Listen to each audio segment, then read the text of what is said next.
It should be a very fascinating study today.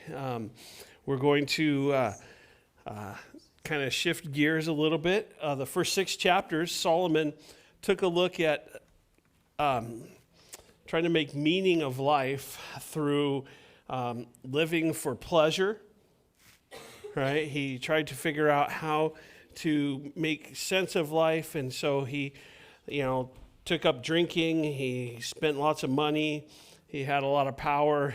He kind of embraced a bunch of relationships, education, and philosophy. He was going after it. And but in chapter 7 through 12, he kind of shifts gears. He changes. He turns in his Lamborghini, per se, for a station wagon. He traded his Lamborghini for a station wagon. He's becoming a family man. He's going to have some morals here. What's fascinating to me is that what we will find in these next few chapters is that Solomon is going to be sharing truths that he himself is not experiencing. It's not a reality in his life. And I don't know about you, but up to this point, you could get pretty depressed reading the book of Ecclesiastes. It's just kind of meaningless. Everything is meaningless. Everything is vanity. And there's a reason there's only 12 chapters, because if there was 13, we might just give up. But yet we're not. But we're going to look at some truths here. And I don't know about you, but I know I've felt this way at times, that sometimes I feel like life is nothing but a dead-end street. You ever come to one of those where you're going on your journey and you take this turn and all of a sudden it says dead end, and you're thinking, whoa, what's the use? All I'm going to do is go that way and turn around, go out and seem to do it again. That seems to be sometimes what life is like, especially when we don't reach the goals that we set for ourselves, or even more so when we do achieve those goals, but those goals didn't bring what we hoped they would bring. We think, well, what was it all for anyway? And then we get discouraged, we get depressed. But you need to know this: if that's where you are, if that's where you've been, you're in good company, because more than one person in the Bible was discouraged with life to the point where they wanted to give up. Moses, we know he got pretty much discouraged with life. You can read about that in Numbers chapter 11. God, just take my life. Elijah, in 1 Kings 19, we all know about Job. God, why am I here? And you can read about his discouragement in chapter 3 and chapter 7. Jeremiah, also known as the weeping prophet. God, I was obedient. I did everything you asked me to do, but nothing's changed. No one listens. Nothing happens. And he was ready to give up in Jeremiah chapter 8 and chapter 15. And then Jonah, the guy who says, God, I knew you were going to be good. I knew your goodness. I knew you'd treat these people would. I wish you would just kill me. In chapter 4. After being vomited out of a fish, after being met with God, he's discouraged. It's like, here we go again. God, I knew this is who you were. Even the Apostle Paul despaired life during tough times in 2 Corinthians chapter 1. Life is tough.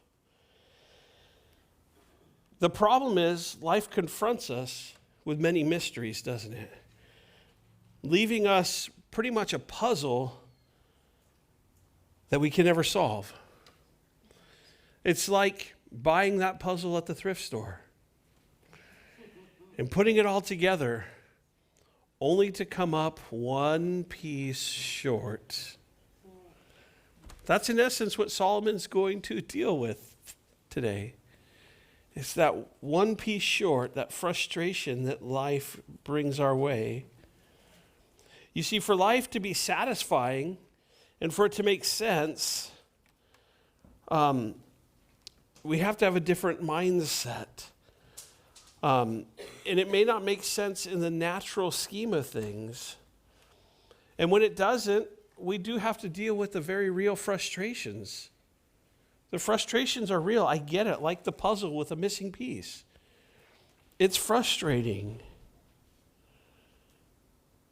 You see, if you can't see a purpose in life, especially when suffering, what you tend to do is question God and wonder if life is really worth living. And that's where Solomon is at this point. And what he's going to do today is he's going to examine three of life's mysteries. Three of them, the first one being, how do we deal with life when it leaves you disappointed? Number two, how do you deal with life when you work so hard and you have no satisfaction? And finally, how do you deal with the unanswered questions that you have for God? And so I want to encourage you to buckle up, hold on, because you're in for a bumpy ride this morning as we look to answer the question, does God matter in life's mysteries? And that's what we're going to look at. So starting in the first 6 verses, we're going to look at, does God matter in our disappointments? Verse 1 starts by saying, there is an evil which I have seen under the sun, and it is common among men. I want to pause there for a moment and focus on one word. I bet you can't guess which word that might be. It's the word common. We all face it. We all face life with the same things that seem to don't make any sense, that makes life full of disappointments. And so don't think it's unique to you. It's something that we all have gone through. And I think we need to have that understanding, because sometimes we feel like as I go through life, I'm just so alone and that nobody understands. Well, know this. It's common to everybody. Your situation may be different. Your circumstances may be different, but the results are the same. And the frustrations and the hurts and the pains, the sorrows, the grief, and everything that is associated with disappointment is very real, and it's very much the same. It may look, how those came may look different, but the result of them are the same. But he goes on. He says, a man to whom God has given riches and wealth and honor, so that he lacks nothing for himself of all he desires, yet God does not give him power to eat of it, but a foreigner consumes it. This is vanity, and it is an evil affliction.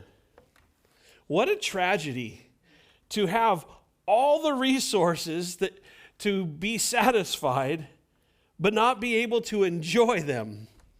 And that's what Solomon says here. He observes this guy that has all the riches and wealth and honor, but he lacks for himself. He's not able to enjoy them. He's disappointed with life. But it's pretty basic. You see, you can't enjoy the gifts of God apart from the God who gives the gifts. And many people are looking for satisfaction apart from the guy that gave them the gifts, and that is God himself. To enjoy the gifts without the giver is idolatry and will never satisfy the heart. If you could be satisfied with the gifts that God's given you, be careful. Because it's not about the gifts. It's not about the stuff. It's about the person behind it. There's something that God wants us to understand. At best, enjoyment without God is entertainment without satisfaction. You can be entertained, but enjoyment with God leads to joy and a lasting satisfaction. It leads to a contentment. I had a conversation with Nazareth a few years back, and it was a fascinating conversation, which most of them are, because when it's just he and I, he's not always joking. We're having some serious conversations. And he said to me, he said, Shawn, I think it's so fascinating how God works. And I said, well, me too. Can you elaborate? He says, I just think it's really fascinating that God makes available to everyone what the world limits to the wealthy. And I said, okay, keep going. I think I know where you're going. He goes, for the world to be able to give and share is set aside just for the wealthy. It's to appease their conscience. It's they do charitable works because it makes them look good or feel good, but yet they still have no satisfaction. But for the Christian, what are we asked to do? We're asked to do the same, even though we don't necessarily have all the resources that they do.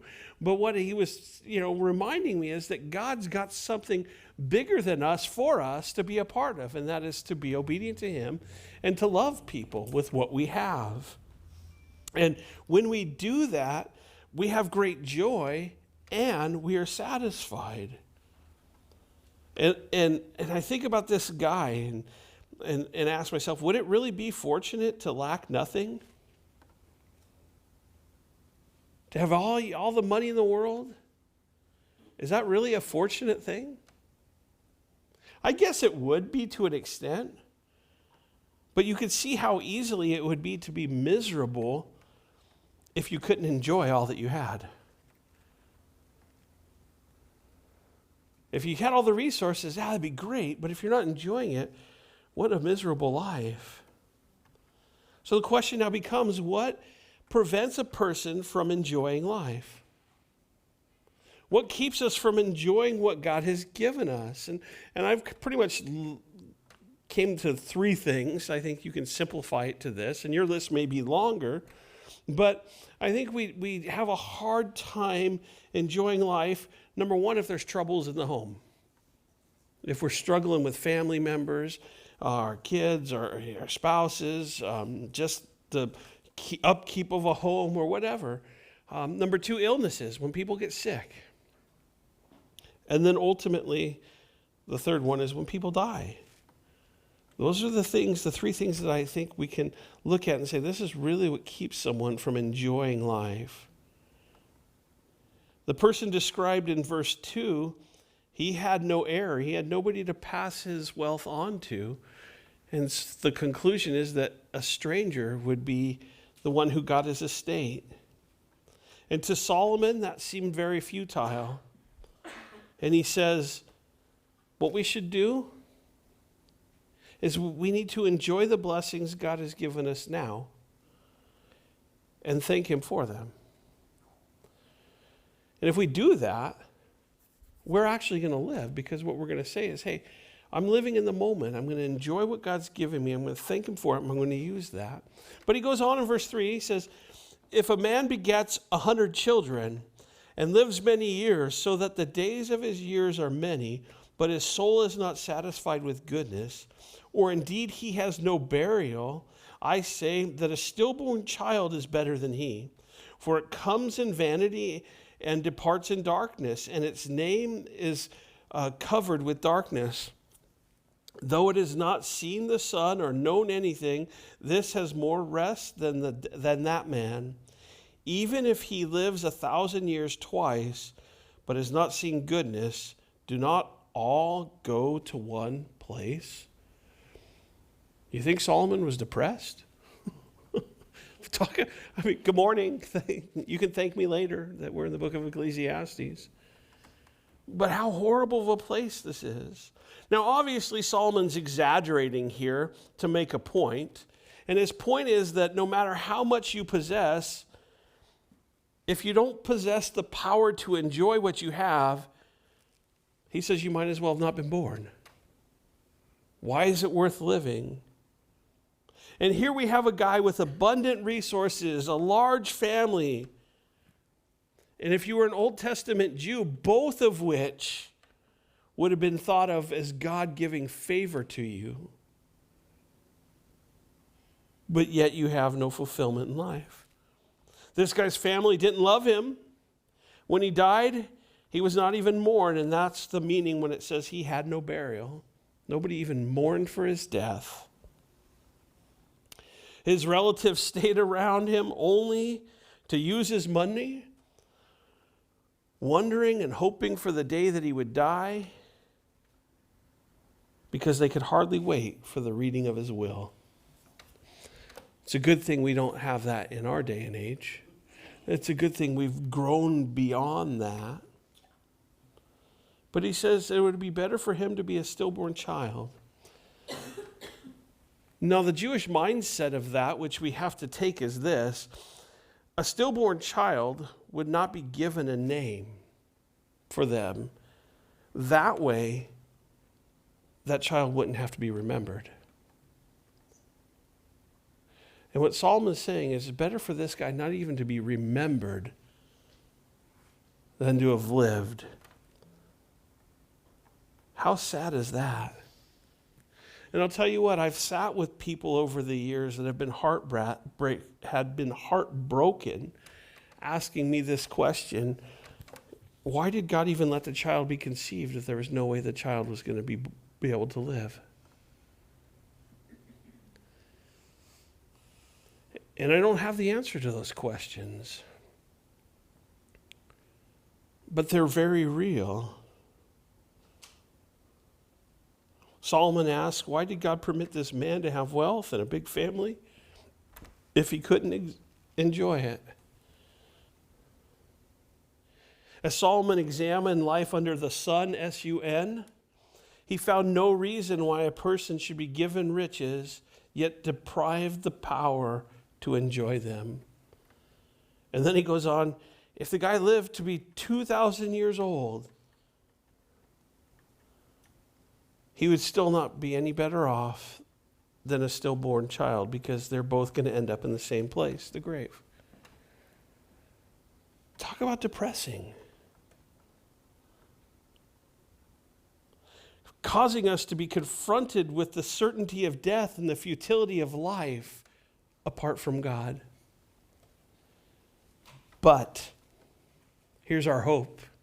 As Christians, as followers of Christ, we don't live in that place, because God has not only blessed us with life, but he's given us the ability to enjoy it. You see, oftentimes what happens is people plan to live, but they plan to live after they retire. And they don't live in the moment, not realizing that they've given up so much, not living, and then they wonder why they're depressed. So here's what we should do. Don't plan to live, but live today. Be satisfied with what God gives you and use it for his glory. Wake up every morning with this reality. The fact that I'm alive means that God loves me and he's got a plan for me. That today there's value and there's something that he wants me to be a part of. And I have the resources that he's given me to do whatever it is he asked me to do. And so today, I'm going to live. I'm going to do the things God asked me to do. I'm going to be obedient. I'm not going to plan to live, but I'm going to live today. And as we live today and as we live each moment, what we find is that it doesn't necessarily mean life's going to get easier, but I get to experience the fullness of God being with me every day. The second thing that we're going to see is in Ecclesiastes 6, 7 through 9, is does God matter in our satisfactions? In verse 7, it says, all the labor of man is for his mouth, and yet the soul is not satisfied. For what more has the wise man than the fool? What does the poor man have who knows how to walk before the living? Better is the sight of the eyes than the wandering of desire. This also is vanity and the grasping for wind. Crazy. Solomon now is going to change our focus not to a rich guy who has everything, but the poor guy who doesn't have much. And his observation is this: both rich and poor labor to stay alive. That's it. The best in life is to be alive. And that one must produce food or earn money to buy it so that he can sustain his life. And if we think about it, what we will find is that the rich man can let his money work for him, but the poor guy has to work just so he can eat. But even after all of his labor, what we see is the appetite for both men, regardless of how they got their food, is not satisfied. So, why does a person eat? And you probably have a list of reasons. There's a reason we call it comfort food. Yeah, some of us get great comfort in it. And there's no greater comfort food, in my opinion, than a fresh, straight out of the oven, loaf of sourdough bread that has a cube of room temperature butter sitting next to it.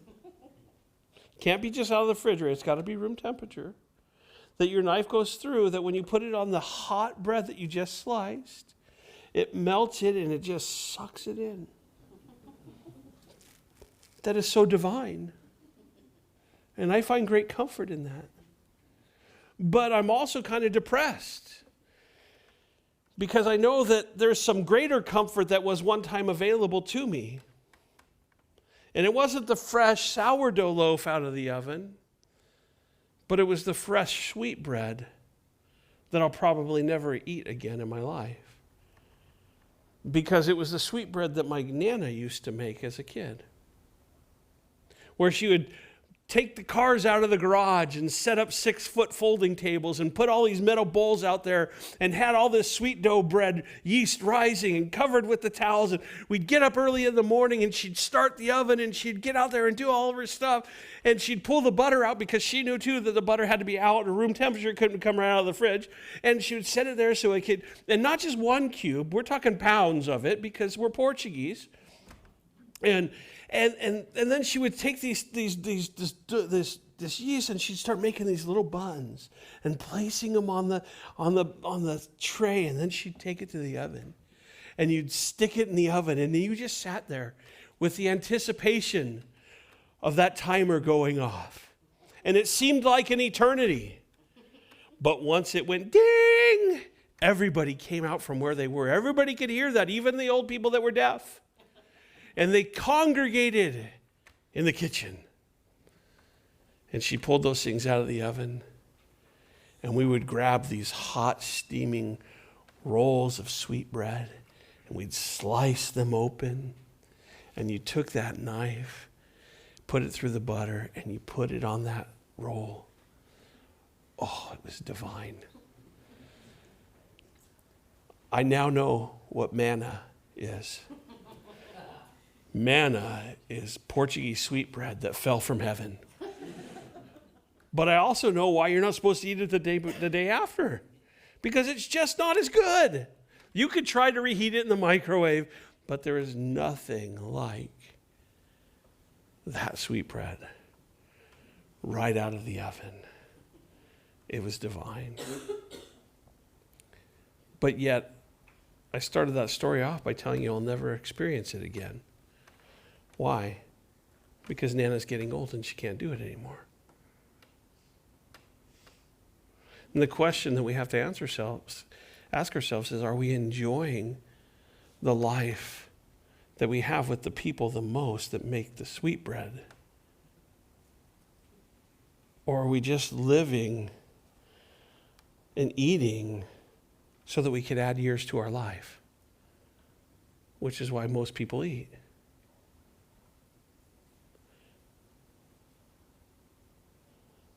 What good is it to add years to your life if you don't add life to your years? Enjoying the people that are around us, sharing the life and the stories with the people that God has for us, put in our midst, and being with them and loving them and being loved by them. There's 2 questions in verse 8. It says, "For what more has the wise man than the fool? And what does the poor man have who knows how to walk before the living?"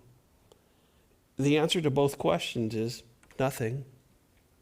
It's kind of depressing.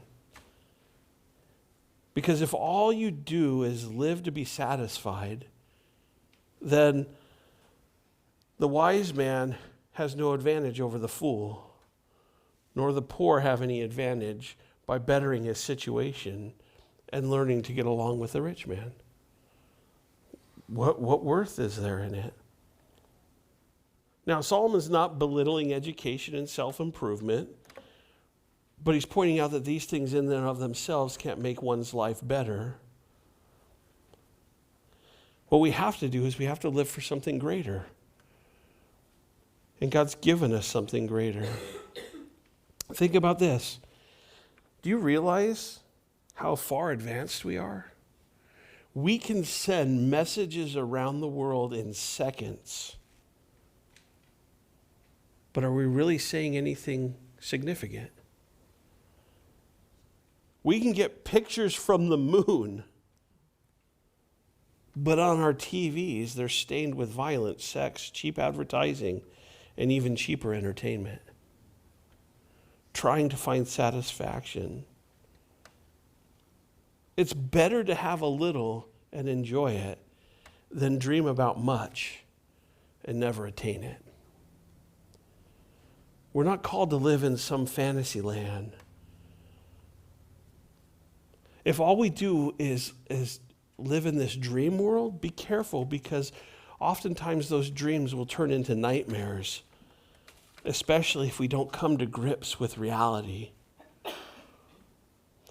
Now, Solomon is not telling us that it's wrong to dream or to have ambitions to accomplish things. We just need to make sure that our ambitions are motivated for the glory of God and not the praise of people. We don't need people to pat us on the back. You see, in the will of God, there can be riches with enjoyment and labor with satisfaction. We can live satisfied life because it's better to have something in our hand than to desire what we can't have. So let's enjoy what God's given us.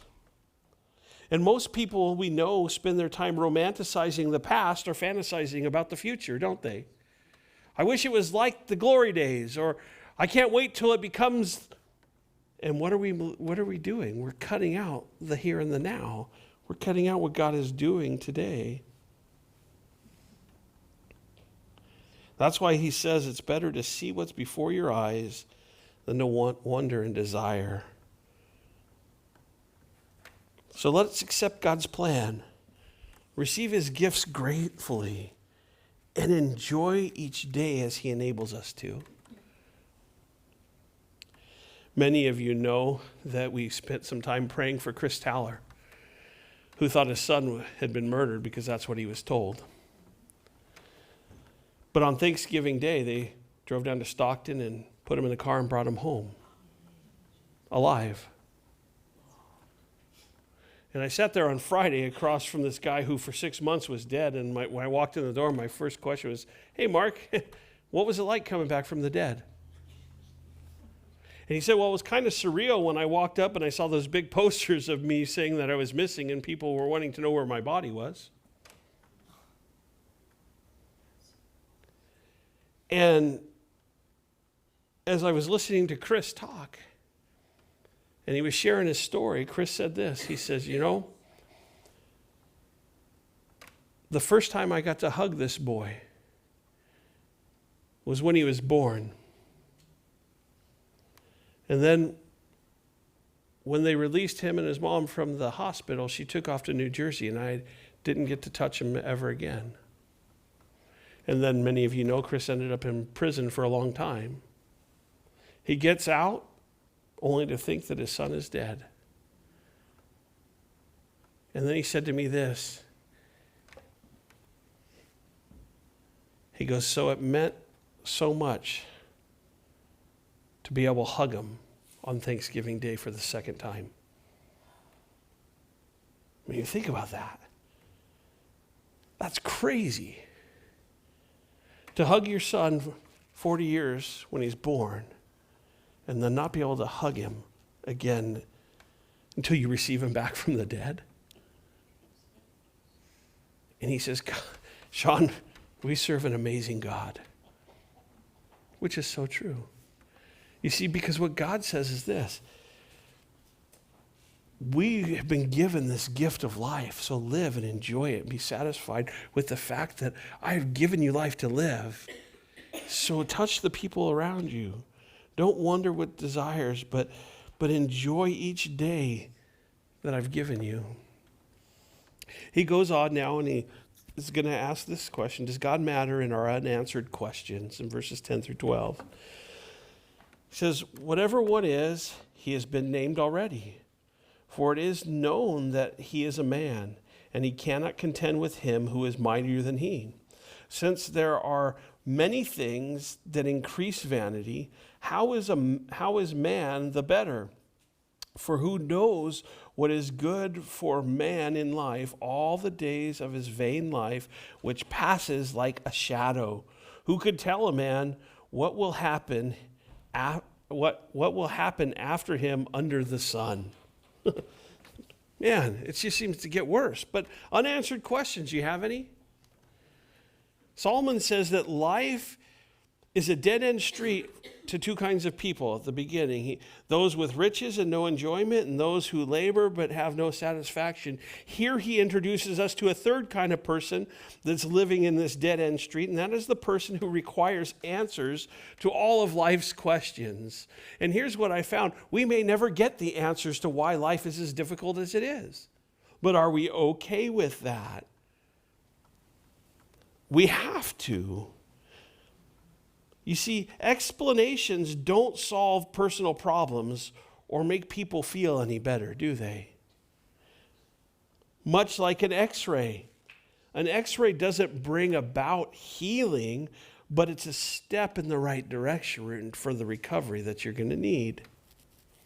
Job kept arguing with God, demanding an explanation, but God never answered his questions. Why?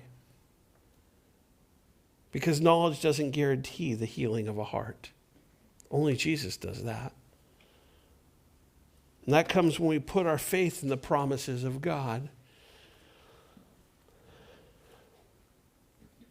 Solomon now is going to touch in verses 10 through 12 on three questions that people often ask. The first one is this: if it's going to be the way it always is, and God's the one that is making all these decisions, why bother living?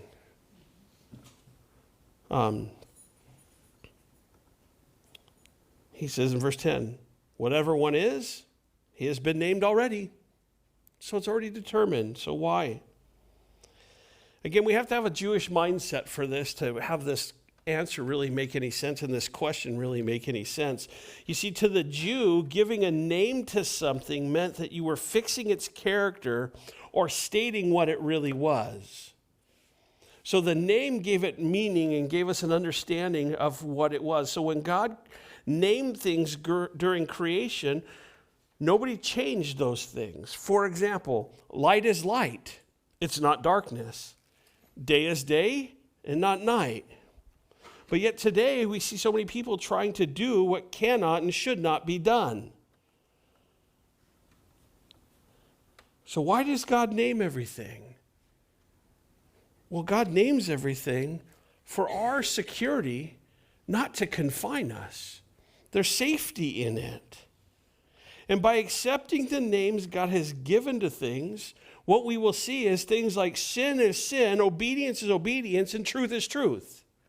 And that cannot be changed. Those things are unnegotiable. But oftentimes we stop there and think, well, that's just so not fair. God is not a good God. He's confining me to these things that he's named. But the reason those things aren't changed, and the reason he doesn't change those things, because if he did, then the other things that those led to, those truths that it leads to, would also then be able to be changed, and it can't. And the one truth I want you to focus on is this: if sin is sin, obedience is truth and is truth, then you are precious. And that can't be changed. How God views you as precious can't be changed, regardless of what your circumstances or situations look like. If we alter these names, we move into a world of illusion and lose touch with reality, aka the world we live in today. Right? We are so distant from reality.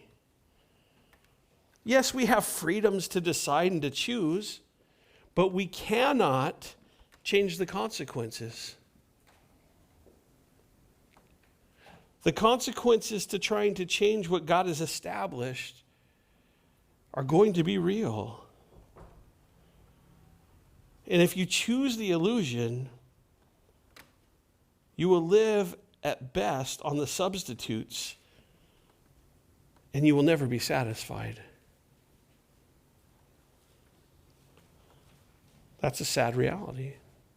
The next question he says, well, why disagree with God? We can't oppose him and win, can we? The will of God comes from the heart of God, and it's an expression of the love of God. That's what Psalms chapter 33 tells us. God's will for us is best for us. Why? Because he knows us more than we know ourselves. Our greatest freedoms come when we lovingly wrestle with the will of God, though. It's okay to wrestle with God. God isn't threatened with your questions when you ask them to him, or debate with him, or even wrestle with him, as long as we love his will and we're pleased with him. I mean, as a dad, you get down and you wrestle with kids and you let them beat you, even though you know you can overpower them. And they feel so loved at that moment. But the point is for us to come to this realization that we are precious, that God loves us and we love him, and we do everything based on that. And then the final question that he answered is does anybody know what is coming next? And that's probably the question I get most these days. What's next? And I just look at them like, I don't know. And they look at me like, well, come on, you're the preacher, man. I said, okay, Jesus is next. That's all I got. I don't know how it's going to happen, when it's going to happen. I know he's coming. Or if you really want me to be discouraged, you want to know what's next, you're going to die. And then they really get bummed. They're like, really? But that's it. You're either going to die or Jesus is going to come. That's what's next. Because to be satisfied is not even really to have the answer to that question. But it's to live in the reality that God knows the future and to not speculate what that might look like.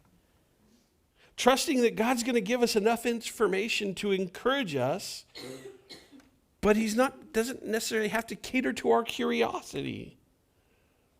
And one of the major themes of Ecclesiastes, and one of the reasons it's so depressing, is because it's this: death is coming. But then the next one is, we need to make the best use of our opportunities. We need to live today. We need to live in the reality that life is God's gift. Accept what he gives us and enjoy it while we can. Because there's going to come a time when we can't.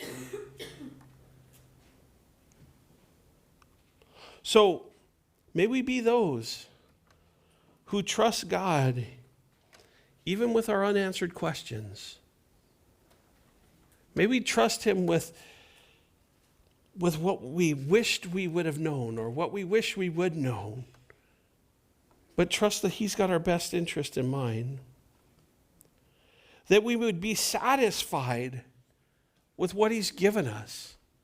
Not live in a fantasy land, but in a reality that everything that he's given me, every good and perfect gift, comes from above, which is what James tells us. And may we be satisfied with what God has given us. And then may we allow him to redeem and use our disappointments as he adds life to our years, however he chooses to do that best. Because one of the things that Solomon reminds us of is that oftentimes life is full of disappointments. But God is always there in the midst of those disappointments, redeeming and restoring, because the main thing is this: God wants you to know that you are precious. And that will never change. And that God has assigned for you what only the world would say is for the elite. And that is to be able to bring that message of the world that Jesus died for, that they are precious and that God loves them. And so may we allow God to redeem our disappointments. And may we be satisfied with what he's given us as we navigate a world full of disappointing and unanswered questions, as we trust in Jesus because he cares for us.